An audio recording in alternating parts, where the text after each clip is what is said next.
All right, Chris, we're at that point in the season where we usually have a pretty good beat on who these teams are. Either you're really good or you're really terrible, but there's some teams that still confuse the hell out of me. So I'm going to give you my rankings and let's see if they kind of jive up. So at number 3, I have the Houston Texans because they go out and they beat the Chiefs and then they lose to the Indianapolis Colts. They beat the Patriots and then they lose to the Broncos. So since they beat the Titans and they're leading in the AFC South Division now, does that mean that they're going to lose to the Bucs? I mean, that seems to be the trend, so I'm interested to see how they're going to, finish out the season.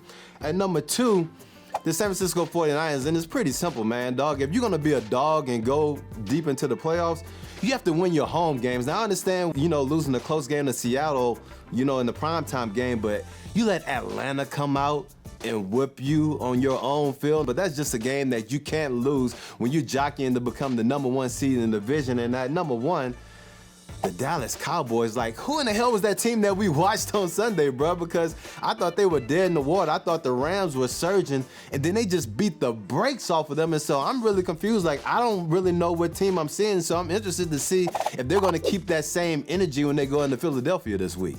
Well, yeah, they got the talent. We know that. They just can't ever seem to put the whole game together, whether the defense and the offense both being dominant at the same time, or the offense getting a whole bunch of yards, but it doesn't always correlate to points. I mean, it just always seems to be an issue. And you're right, it kind of all went to a pinnacle last week against the Rams where they played their best, most complete game, and it just showed you how dominant they can be when they play that style. But, okay, if I had to make my list, right, I'll say this. I disagree with you on the 49ers. I wouldn't put them in the top 3. Hey, the Falcons are my number 3 team. That would be the 3 that I would say, well, what the hell are they? I mean, yeah, they still got talent on that football team. They're all over the map, too. I don't know what to expect. Here they've beaten the Saints and the 49ers the last few weeks and had a whole bunch of ugly losses and performances throughout the year mixed in with it. So but I think we know what that is. That means that Dan Quinn has lost the team, because if you have enough talent to beat 2 of the better teams in the NFC, yet you still have a really terrible record, that means that your message isn't being conveyed properly to the team, which means that, unfortunately, you got to go.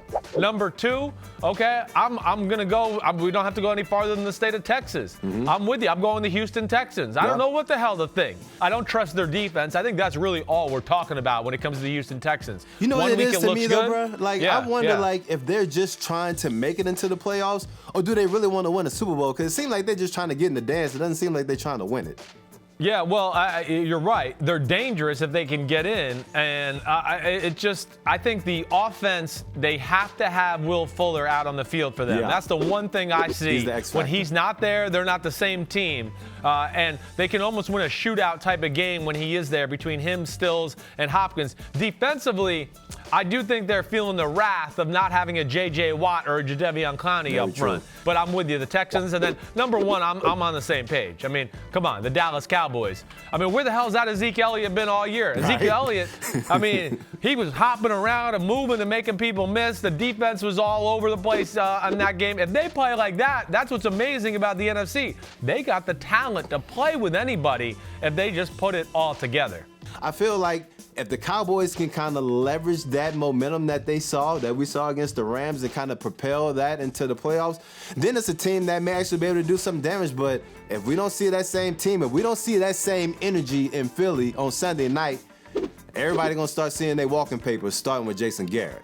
Yeah, they'll be in trouble. I agree. And they got to play through the run first. I agree with you there. Play action off of the run. Ezekiel Elliott, that's what you were built for. You got a $100 million offensive line and almost a $100 million running back.